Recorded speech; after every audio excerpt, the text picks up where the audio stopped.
A stop is not merely because perhaps we have a tail light out. A stop means that there is an immediate reaction that we must recall what our parents taught us so that we can survive with stop.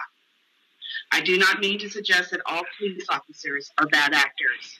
To the contrary, I believe many in our police departments enter the profession to serve their communities. However, the video of Mr. Floyd being killed and seeing the video of Mr. Thompson being harassed by a state trooper from Virginia, taking no action would not be a service for Virginians. It is incumbent that we listen to our experts, our guests, and the public to formulate evidence-based policy and act. With respect to criminal justice reform, there have been inequities in our system for hundreds of years. This is where that ends. All of us must be brave enough to reimagine our criminal justice system. I believe we, for far too long, have introduced bills for the sake of saying we've done something on reform. That ends now.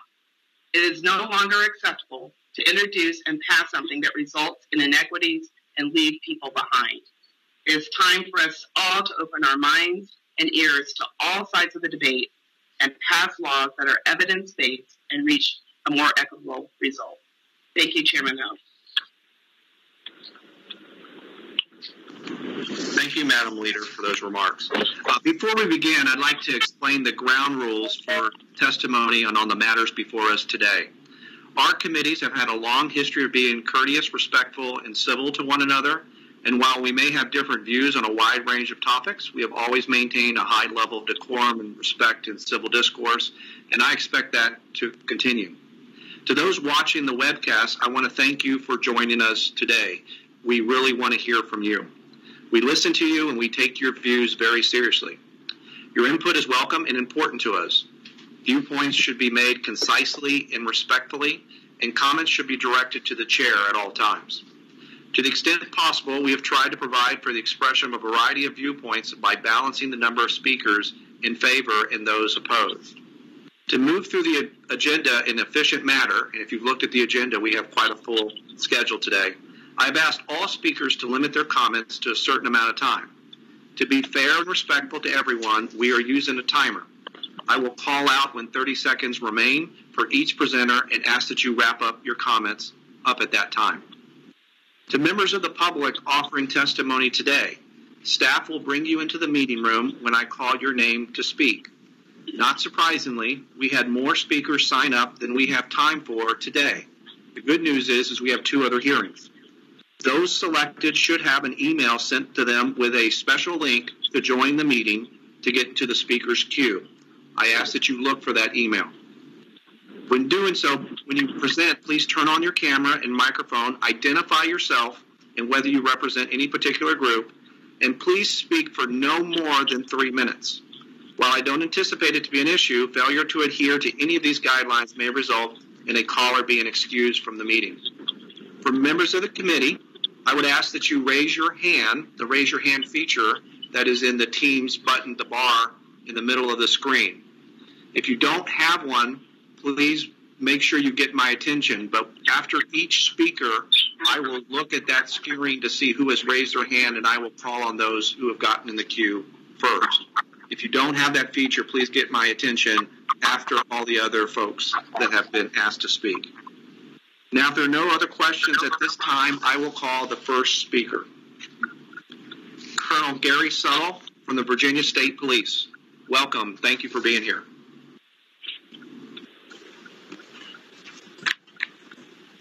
Good morning, Chairman, Madam Chair Herring, and members of the committee. Thank you for the opportunity to testify today regarding such an important topic. The PowerPoint presentation that we have, if I could pull up slide 1, please.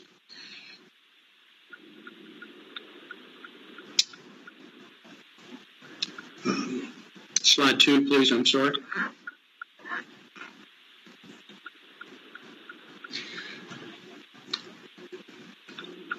If you could advance to slide 2, please.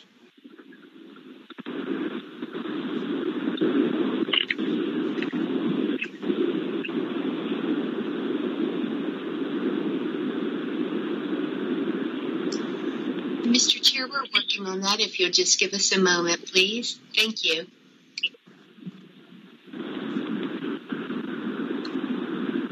We could go back to slide 2. That would be great. While we're working on that, the presentation consists of about 36 slides, and I'll go through those rather quickly. In the slide 2, when it comes up, you'll see the agenda for the topics of discussion for today's presentation. I'll briefly, again, talk about those policies and where we're at with regards to those particular topics. The first topic is the Commission on Accreditation for Law Enforcement, COLA, if you will. I'll touch briefly on that slide on the benefits of the organization, whereby VSP standards are constantly reviewed for compliance and routinely reviewed in accordance with modern-day police and national standards as set forth by CLIA. Second item I'll touch on briefly will be VSP, Virginia State Police employment and our selection process. And it includes the types of tests that the medical, psychological examinations and disqualifiers under that topic. And thirdly, I'll talk about our use of force policy, what is in place now, and work through that process as well. And two more topics. One will be reporting misconduct and intervening. That will include bias-free policing and other related policies at a very high level. And lastly, decertification process. And with regards to some of the challenges and maybe list a few VSP concerns moving forward as potential legislation may be enacted. Still slide 2. Okay. We can move on to slide 3, please.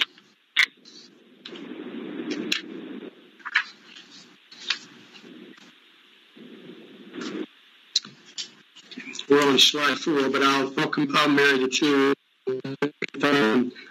Slide 3 just asks who we are, much like slide 4, but it's important to know that we are an agency, most importantly, that works and tries to develop relationships with the public, our partners, and our people as well. Slide 4, please.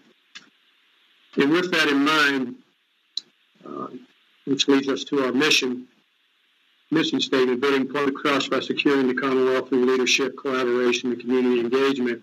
This is very important as it also, again, drives our values and ultimately our culture and who we are as an agency. Slide 5, please. Virginia State Police is a nationally accredited agency, and if you haven't heard of CLIA before, this is a Commission on Accreditation for Law Enforcement Agencies. It's an intense review of the agency with regards to having demonstrated, again, compliance with CLIA standards. And what we strive for is the gold standard benchmark. And I'm happy to say since 1986, which we were one of 2 state police agencies, the first to come online with CLIA, we've achieved that status. Again, most importantly, as you dig into CLIA, this distinguished accreditation process confirms the agency's commitment to continuous development and professional delivery of public safety services as it relates to compliance with constitutional requirements, alternatives to arrest, use of force, discretion, bias-free policing, unreasonable force, use of deadly force, and administrative investigations, and so on. There's a long list of standards. If we could go to slide 6, please. This is just kind of captures what I said in a few remarks for your review later. Slide 7 does as well. If we could move to slide 8, please.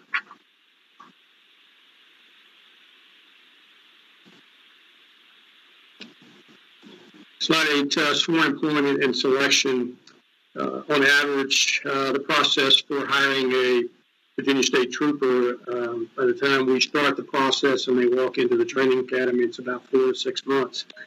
The next few slides will demonstrate why the process is longer than might be compared to other agencies and or other state police agencies across the country. It's vigorous and thorough. Slide 9, please.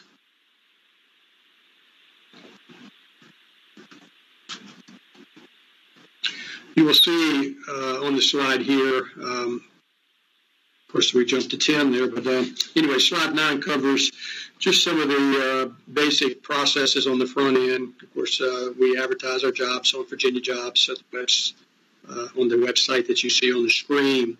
There are the applications received or screened for automatic disqualifiers. You'll see that on slide 13 through 15 when we get to that point. The approved applications, once they're approved, they move to a personal history questionnaire and then on to a testing phase where applicants are fingerprinted, sign release, on-go physical assessment, and then moves into a written test as required by LESI, which is Law Enforcement and Services Incorporated. Slide 10, please. You'll see that the company that we use is a third-party company, and we've used them for a number of years, and they are nationally known and recognized and used by other agencies. They're well proven in what they perform and provide to us when making decisions with regards to hiring troopers. You'll see also there's a polygraph involved in our hiring process. Background investigation that is very intense as well. Most times leads us out of the state where we follow up on information that needs to be vetted. There's a medical examination and psychological evaluation. Slide 11, please.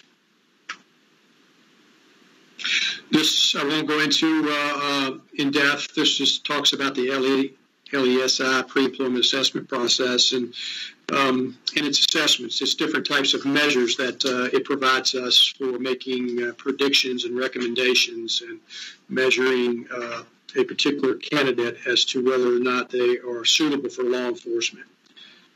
Slide 12, please. The LESI process and credentials, again, this can be read at your convenience, but this just talks about the final report that is produced and forwarded to our HR department where that is reviewed and, again, assessed as to how that fits into a hiring. Slide 13.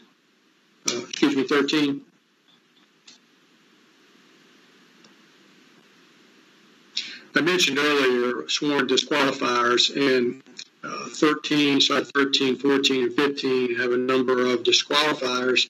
These are on the front end. I won't go into all of these, but a lot of these are directly related to felony convictions, pleading guilty to a felony, no contest to any misdemeanor with regard to moral turpitude. And you can read on in the second bullet. And thirdly, there are misdemeanor sex offenses in the Commonwealth or any other state. They're not limited to sexual battery under certain code sections, and you can see that. Those are obviously automatic disqualifiers. Slide 14, please.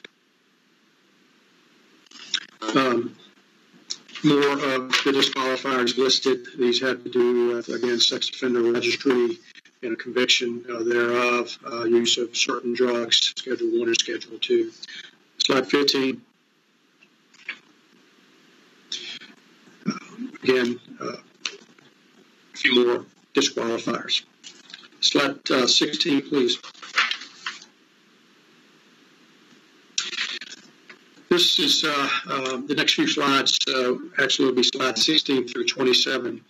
A lot of information here, and I'll dig just a little deeper into the application of force, our policy, and our training. The slides you see here is training that was conducted at our driver training complex in Blackstone, Virginia. We have a training complex there, a driver training complex, if you will. And I'll talk briefly here shortly about the different types of training with regards to de-escalation, crisis management, stressful situations that our troopers are put in to test their training and their ability to become a trooper. But you'll see in this particular slide here, there's a training gun that's colored by blue. You may see another slide with that as well. Those are, again, training scenarios and at Blackstone Complex. Next slide, please, number 17. The agency, Virginia State Police, trains extensively on the use of appropriate and proportionate force. And to effect an arrest, and we also include with that fair and impartial policing. The training begins with our basic students, or recruits, if you will, is continually reviewed and discussed in our ongoing careers and the development of our careers. And that is from basic school right on through in-service training. You're going to see in the next few slides categories of training that touch on de-escalation context and training and where that applies to certain pockets of training. Colonel Suttle, can I ask you you have 30 seconds remaining. Can I ask you to begin to wrap up? Yes, sir. Okay, go to slide 18, please.